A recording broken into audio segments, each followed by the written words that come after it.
নমস্কার, 5টার 5 স্পেশালি নিয়ে বিকাল ঠিক 5টায় আমি অতনু রয়েছি আপনার সঙ্গে। 5টার 5 স্পেশালিতে আজ কি থাকছে?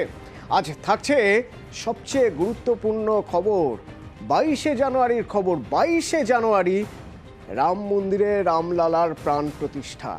তো এই রামলালার প্রাণ প্রতিষ্ঠা নিয়ে, রাম মন্দির নিয়ে রাজনীতি হচ্ছে। বারবার যখন বিরোধীরা এই অভিযোগ করছেন, তখন বিজেপি সাংসদ দেবশ্রী চৌধুরী দাবি করছেন রাম নিয়ে রাজনীতি হচ্ছে, রাম রাজনীতিতে বিস্ফোরক। দেবশ্রী বিস্ফোরক মন্তব্য করছেন, বলছেন হ্যাঁ রাম নিয়েই রাজনীতি করব। নতুন বিতর্ক রাম মন্দির উদ্বোধনের আগে দেবশ্রী চৌধুরীর মন্তব্যে বললেন রাম নিয়েই রাজনীতি করব।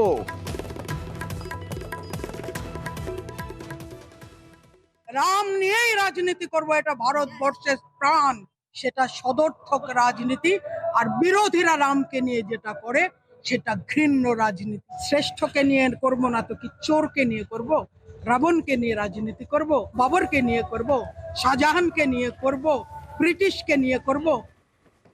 আর তার এই মন্তব্যে প্রতিক্রিয়া তৃণমূলের, প্রতিক্রিয়া সিপিআইএম এর তৃণমূল সাংসদ শান্তনু সেন কি বলছেন শুনুন। সত্যিকে দীর্ঘদিন চেপে রাখা যায় না, এটা আরেকবার প্রমাণ হলো। এই পরম পূজনীয় ঠাকুর শ্রী রামচন্দ্রকে, যাকে আমরা মনের মণিকোঠায় শ্রদ্ধার সাথে স্মরণে রাখি, তাকে রাস্তায় নামিয়ে রাজনীতির হাতিয়ার হিসেবে বিজেপি ব্যবহার করে। আজকে দেবশ্রী চৌধুরীর কথার মধ্যে দিয়ে সেটা আরো একবার প্রমাণ হয়ে গেল। বিজেপি রামকে নিয়ে রাজনীতি করে, কিন্তু তাদের আচরণটা হচ্ছে রাবণের মতো। ভারতবর্ষের অন্যতম 4 জন শঙ্করাচার্যরা প্রত্যন্ত তাদের কাজের বিরোধিতা করে বলেছে যে এই সংকীর্ণ রাজনীতি থেকে রাজনৈতিক নেতাদের ঊর্ধ্বে থাকা উচিত। সুজন চক্রবর্তী, বাম নেতা সুজন চক্রবর্তী কি বলছেন শুনুন দেবশ্রী চৌধুরীর এই মন্তব্য প্রসঙ্গে। এটা খুব সর্বনেশে কথা, এটা নিয়ে কোনো সন্দেহ নেই। যা আমরা বলছিলাম সেইটা স্পষ্টত আবার ধরা পড়ে গেল যে রামকে পৌরাণিক চরিত্র, তাকে রাজনীতিতে ব্যবহার করা হচ্ছে, রাজনীতির ব্যবসা করা হচ্ছে রামের নামে, এবং এইটাই কার্যত বিজেপি সেই কথাটাই স্বীকার করে ফেললো। বিজেপির সাংসদ ছিলেন, 100 মন্ত্রীও ছিলেন, যে আমরা রামের নামে রাজনীতি করব, অন্য কারোর নামে করবো কেন? আরে রাজনীতিটা মানুষের জন্য করুক, মানুষের জীবন জীবিকা ভবিষ্যৎ, যেটা বলে ওরা সংবিধানের শপথ নিয়েছে। রাম নিয়ে রাজনীতি করার অভিযোগ করছেন পুরীর শঙ্করাচার্য। मूर्ति प्रतिष्ठा को लेकर जो शास्त्र सम्मत विधि निषेध, उनमें लोभ का, भय का, कोई भावुकता का, विवेक का प्रवेश नहीं है। उस विधि निषेध का अनुपालन करना ही प्रधानमंत्री, राष्ट्राध्यक्ष आदि का दायित्व है।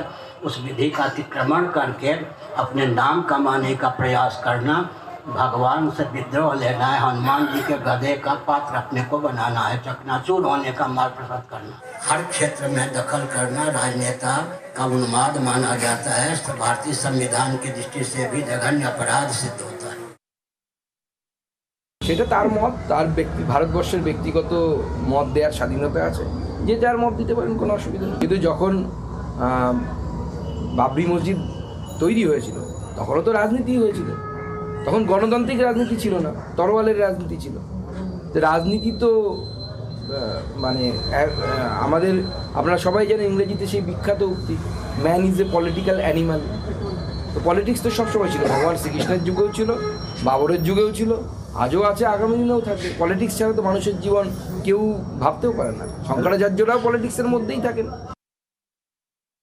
ভোটের দিকে নজর রেখে রাজনীতিতে রামচন্দ্রকে অপব্যবহার করা হচ্ছে, অর্থাৎ ভগবানকে নির্বাচনী এজেন্ট হিসেবে ব্যবহার করছে বিজেপি। প্রাণ প্রতিষ্ঠা কারা করবেন, কোন পুরোহিত, কোন সেবায়েতরা?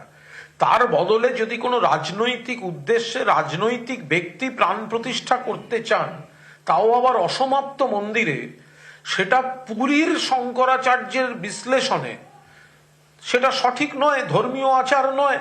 তো নরেন্দ্র মোদী তো পুরীর শঙ্করাচার্যের থেকে বড় হিন্দু নন, তারা হিন্দুত্বকে নিয়ে রাজনীতির ব্যবসা করছেন নরেন্দ্র মোদী, অমিত শাহ, জেপি নাড্ডারা।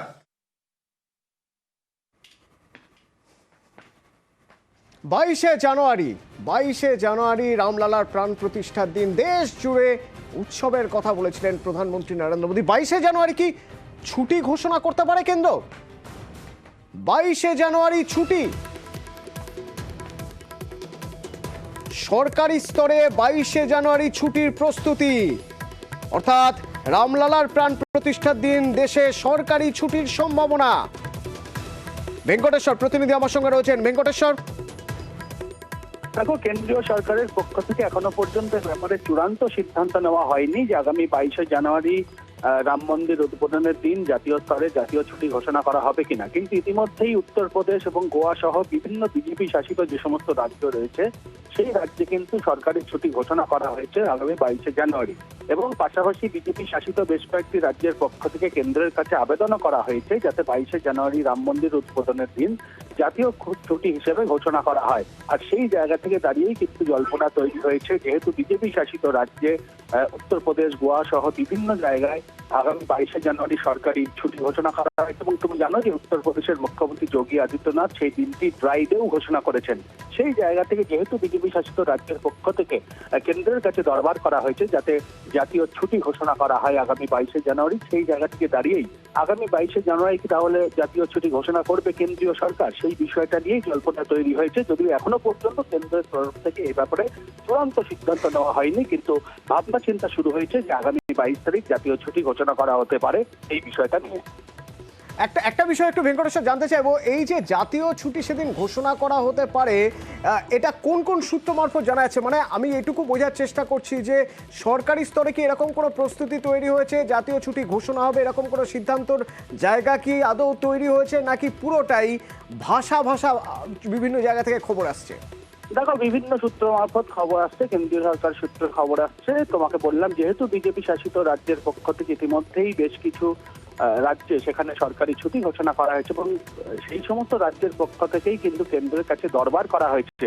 এবং যেহেতু বিভিন্ন বিজেপি শাসিত রাজ্যের পক্ষ থেকে দরবার করা হয়েছে কেন্দ্রের কাছে, সেই জায়গা থেকে দাঁড়িয়ে আলোচনার সম্ভাবনা বা জল্পনা তৈরি হয়েছে। যদি এখনো পর্যন্ত, এটা তোমাকে আগেই বললাম যে কেন্দ্রীয় সরকার এখনো পর্যন্ত চূড়ান্ত সিদ্ধান্ত নেয়নি যে আগামী 22শে জানুয়ারি রাম মন্দির উদ্বোধনের দিন জাতীয় ছুটি হবে, কিন্তু কেন্দ্রীয় সরকার এবং বিভিন্ন সূত্র মারফত যেটা খবর আসছে ইতিমধ্যে এই বিষয়টা নিয়ে আলোচনা শুরু হয়েছে, ভাবনা চিন্তা শুরু হয়েছে।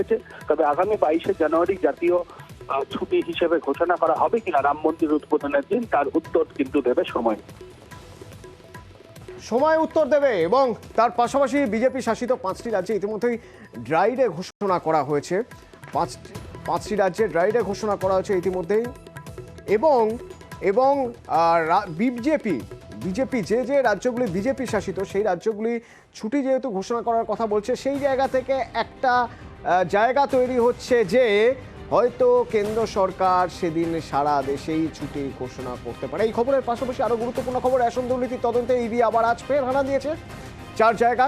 কোথায় কি পেল এখনো পর্যন্ত জানবো বিরতির পর, সঙ্গে থাকো।